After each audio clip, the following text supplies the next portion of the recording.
Welcome back to American Agenda. I'm Bob Sellers here with Heather Childers. A delegation of GOP members of Congress have been on a tour of the border.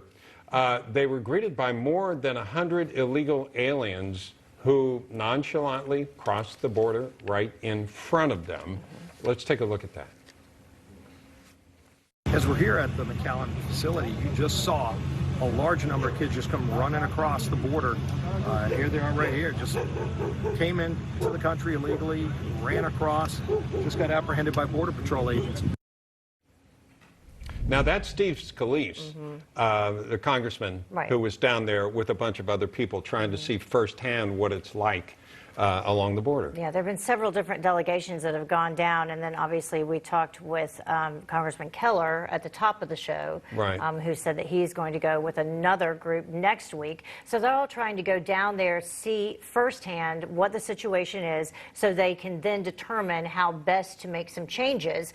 People that have not been there would be, of course, President Biden and Vice President Harris, although they've been repeatedly invited to come down. Yeah, and then there was an Iowa congressman that said, what about Nancy Pelosi? I mean, the fact is that policy, and this is the thing about it, policy doesn't just come from the White House. I mean, it also comes from Congress, and they need to deal with some of the problems like down there. And obviously the Biden administration has had some executive actions or orders that have changed what's going on along the border. I tweeted the other day or sent a text to our team here. I have a nephew that went down to the border and briefed the governor of Texas about what's going on there, because he's a game warden in a border county, and is in the Army National Guard, and so he knows what's going on down there. And there's so many people coming across illegally. And this is the thing, I always have a pet peeve about the numbers that we get on these things is, okay, we get the numbers of how many apprehensions. What about the people that are not apprehended? I mean, the people that are apprehended, one of the differences now that the Biden administration is doing is they are taking people, apprehending them, and then releasing them.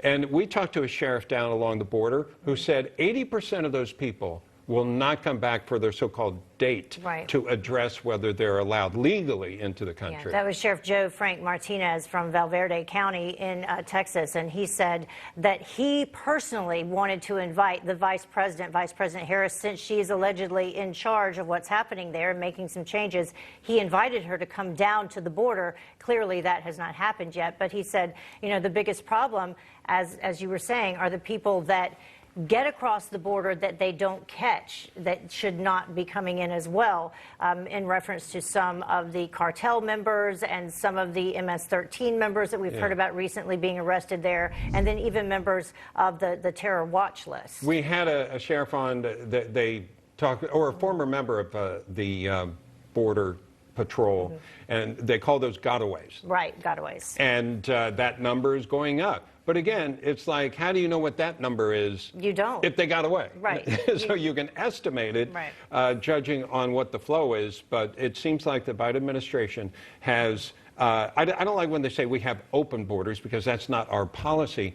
But effectively, it becomes an open border if you don't shut it down. And that's what all of these people who now have come here, or all of the parents who have sent their children with, you know, cartel members and coyotes, people making a lot of money right now, $14 million a day by some estimates, to get some of these kids over here unaccompanied, because they thought we do have open borders, and now's the chance that they should take to get their children in. And by the way, sometimes children are I don't want to say sold, but there's money involved to have somebody show up with a kid, because it looks like then you're a family. And you can purport to be something that you aren't. Using them as decoys. Yes. So these are some of the issues going on along the border we wanted to touch upon in for just a moment.